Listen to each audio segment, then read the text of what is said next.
Hey everyone, Marsh from Consequence here. I want to go over Nexus King. I know a lot of guilds are piling up on this boss, and it is a very, very hard boss, so it makes sense.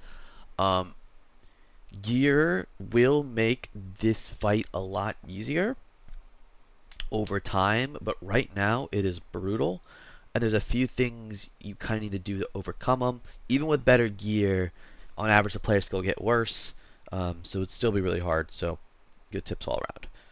The first thing, let's talk about the comp. Um, Not overly comp locked, but there are a few classes who really, really, really do well.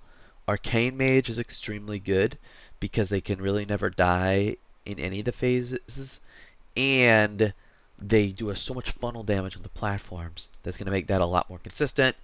With more gear, the platforms will become more consistent over time. DKs, very safe class, also do a lot of damage up there. DH is extremely good at the platforms on this fight. Um, and then other classes like Hunter, which is like a mini mage. It's a pretty safe class to bring.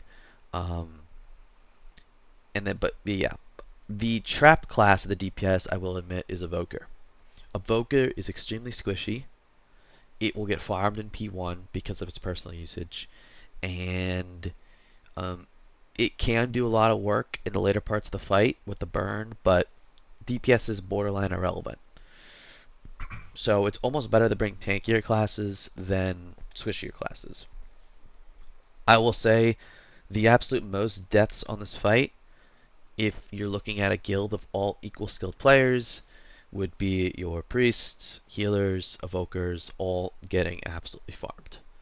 And then there's varying degree of that depending on your class. For example, like Ellie Shaman's probably at that next tier where it's kind of harder to live. So let's take a look. P1 is by far the most ruthless phase. All you're going to see here in the note is left and right side, and then a kick order. Pretty basic setup. Depending on your comp, you want to look at a guild with a similar comp, and then copy their sides and try to equal the damage.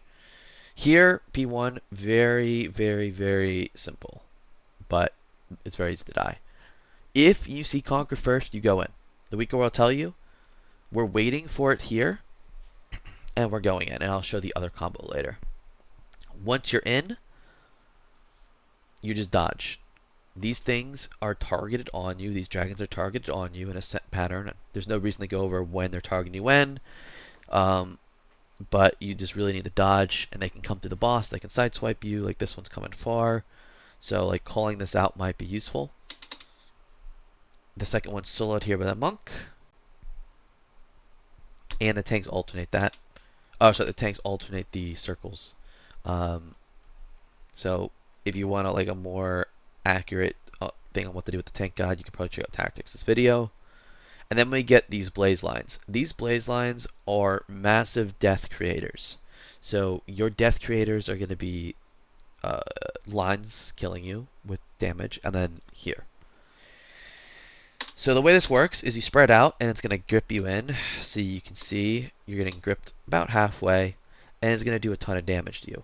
Depending on your class, you can get absolutely trucked. In a situation like this person's going to be gripped in almost into this person's line. So they're very, very close. In that situation is what causes deaths. Um, there's also, well, first let's talk about the spread. So the way we handled this is we didn't have set spots, but if you do not get targeted by the bosses like Dot, you will potentially get a blaze. If you are targeted with a dot, you will not get a blaze, and you can move forward with the boss. So right here, he knows he doesn't have the dot, and he's pre-spreading. And what he's doing is the first initial group pre-spreads, and then the second group makes adjustments. So you can see here, he's going to make an adjustment. He's going to move away from this player, being like, okay, if this guy gets a line, I'm farther away from him, so it's less sus. Here, they did a not so spread out job where I think the DK got hit by 2, but DKs are OP. And you can see if that was like a Evoker or something, they were just 100% dead. So this is a war zone. It will generate so many deaths. The other thing that's gonna the number one thing that's gonna actually generate deaths is ghosts. So you look at your ghost like this, and you just wait till it goes through you, and then you look at another one. It's way harder for melee, and I'll talk. No one really gets by ghosts on the first set. If you do miss a ghost on set 1 or 2, you can, and you have an immune or a really big DR, you can take 2 soaks and get rid of them. So here we have movement speed, and you can see here that this is going to be 3. If there's a vanquish first, you always go third. So what we're doing is we're baiting in the middle of the room, and then the range are going to slowly eke their way over in this U, and then we're going to all move in together for this soak. Very dangerous beams here. I didn't talk about this, but the healing comp's nice. Resto Shaman and Prez are kind of insanely OP for this fight. The third healer almost doesn't matter. A lot of groups will use HPAL for the buff, but here's an example of where Arsham's OP. And then we dodge. So you can get any combo anytime.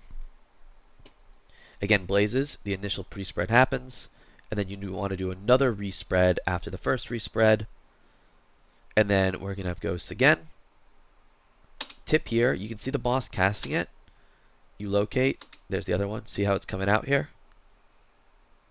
So he's just going to go 1, 2, and go. And then we're going to get another soak. This is the third one again, which I think is a little easier because, again, the range are going to do a little loop around. They're going to come in, so there's less stuff baited at you now. They get in. Our last deck's off. And then we do Ghosts. So, tips with Ghosts. It's better to... There's no DPS check on this fight to kill the boss. Like, you'll see us kill it like 30 seconds before in rage. It's more important to hit your ghosts than anything in the world. And if you're a raid leader trying to diagnose what's killing you guys, if you look at King Thralls and logs and who's getting affected, that's going to tell you who's getting MC'd. So what the easiest way to handle this is you move out and you can look at your ghosts here.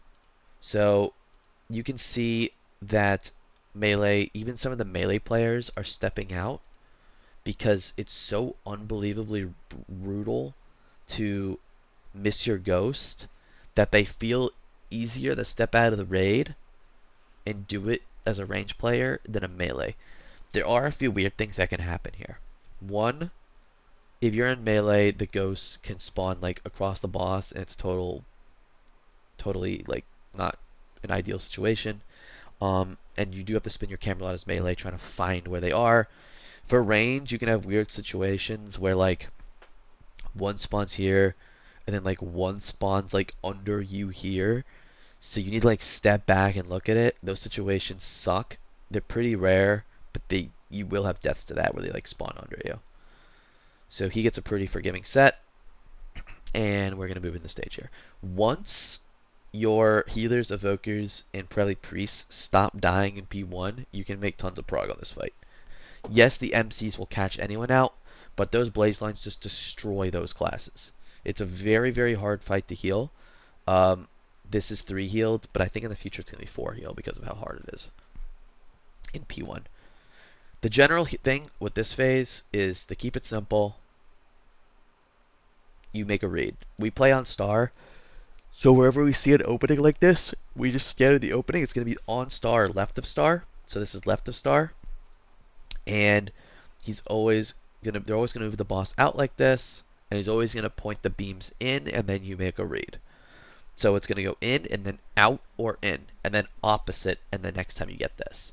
So we're waiting, we're making a read. We have a win rush, assuming we'll have to run in, and we do. You run, you never gate. You run, you never gate. So you can see everyone here running. We get in the middle, and then the second these end, we gate. We do not hesitate. We gate insta, and we go. That is how you deal with that mechanic, and it's going to be opposite next. It's very easy. The only thing that can kill you there is like tanks messing up their DRs or a player getting hit by a beam and reflecting all the damage. On the platforms, they work exactly the same. Here, you are going to have, this is the two healer side platform, so it's a little easier to live, but a little harder to kill.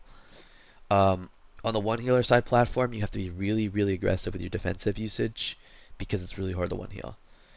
But you can see here, you get lines. You always stand behind, so you can see this player is behind like this. And then instantly when that happens, you go bait, unless you're a ranged player who got the ghost and you stand out. But if enough people bait, it's a very easy walkout. And it's going to beam. And notice how kicks are being rotated on the guy. So very easy. All damage on the Manaforge Titan. Getting kicks. Same thing. You can see the red line. He got affected. He goes behind. Baiting. He could have probably moved a little more, but it's fine. He got like a half circle. Everyone walks out. Easy. Platforms are virtually free if you have everyone up there. And now you come down, and you're going to meet back near that star marker. So you can see both groups are coming together. And this one's going to be probably on star. So you can see everyone's coming over the star because it's always star left of star. And it's the same concept, except we know it's reversed now. So we know it's going to be AFK twice. We call this the AFK set. So as long as you're behind this gray line, you won't get hit. So we just AFK. The second this ends, we gate. Gate. Step in the middle. Also, I want to note, you never put blaze lines in the middle area. These are like kind of fine because they're not in the middle, but that's hard banned. Absolutely hard banned. Because of this. Like, if you have any blaze line here, you're just dead. So now you get King's Hunger, and the way we handle this is we stay somewhat grouped first, and this is just for AoE healing. It's kind of hard for the healers to ramp up here. When you get to this phase the first few times, you'll have people fall over, and you need to kind of be fighting for your life to live. You can see there's a lot of personal usages going out already, and once the healers are kind of stabilized, then you're good. So healers are stabilized. And now, with that 7 seconds left, you'll hear in comms, like, okay, spread to your spots. And you can see everyone going to their assigned spots. We've assigned spots for everyone. And you're going to use a big personal. So, I think he dies here. So, there's a lot of, like, big personals going out. And he had survival up and died. Because if you look here, he's at 50%. It's very, very, very scary. So you can see how hard people are getting chunked. So that is something to think about. And there's no cleave going on here. This is just raw. Any cleave and you're kind of doomed. Going in this last phase, very simple. Actually, let me see if I still have that. I do. I do. So the way this is going to work, and I'll put this in the comments, is there's going to be, we'll take this slow. This phase is very basic, but it's all up to communication. So as a raid leader, you need to call this. You get this phase. Okay, first drops, range at star, melee at X. And when he gets this mechanic, actually I can show it here.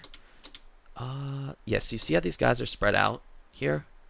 This is how it should be done. You need to have about this much space. You need to be in a little arc like this. And this hit does so much damage, especially if you're a range player because you're outranging.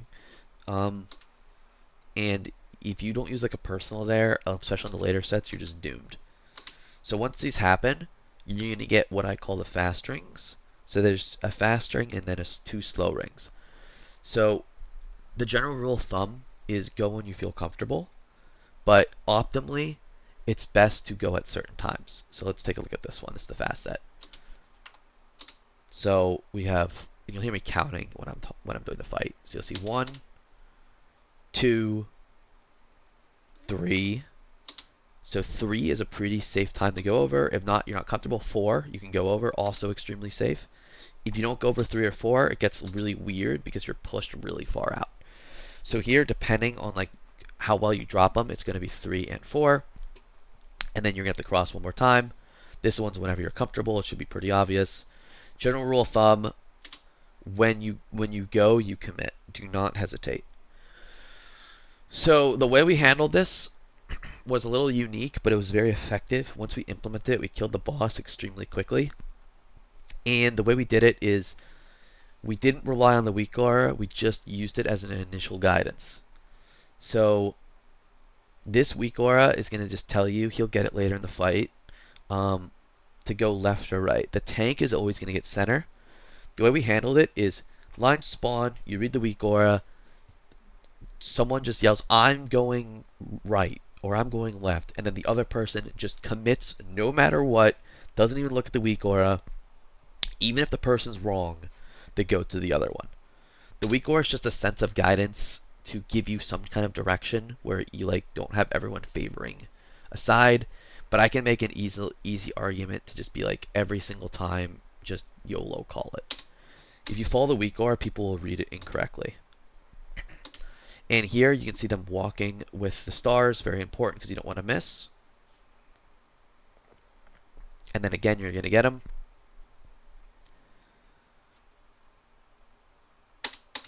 And you're going to do the same thing. You're going to call left or right in comms, and you can see they're walking with the stars, and go. Now, little do people know, you can actually kind of pick who gets picked by these. How does this work? Well, you see the boss is going to spawn ghosts behind him of himself, and the two closest people get picked. So more likely than not, it's going to be melee, but there are some sets where range could get them.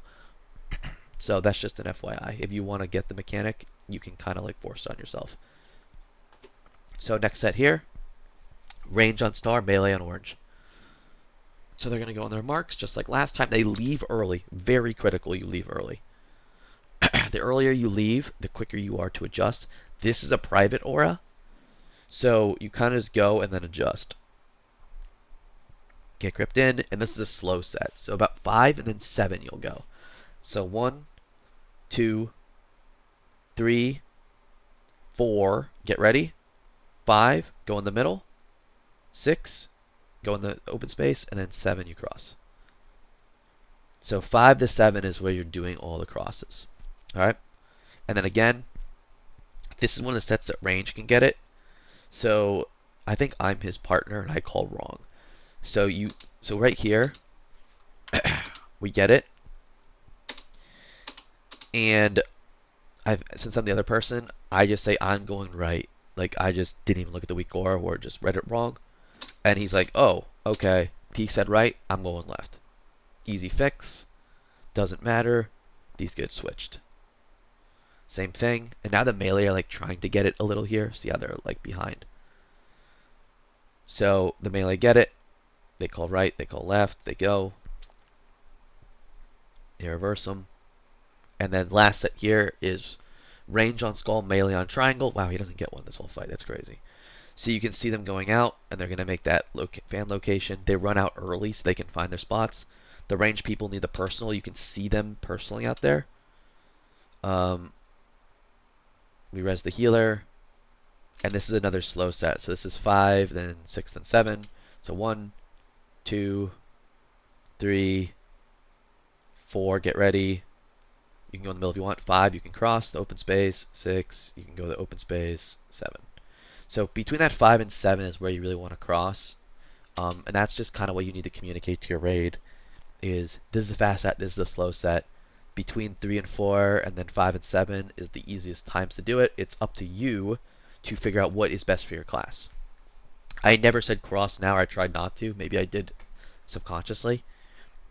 I just said like, it's coming up, get ready. Again, they're going to do our strategy where you call one way and the other guy hard commits another. You do it one more time.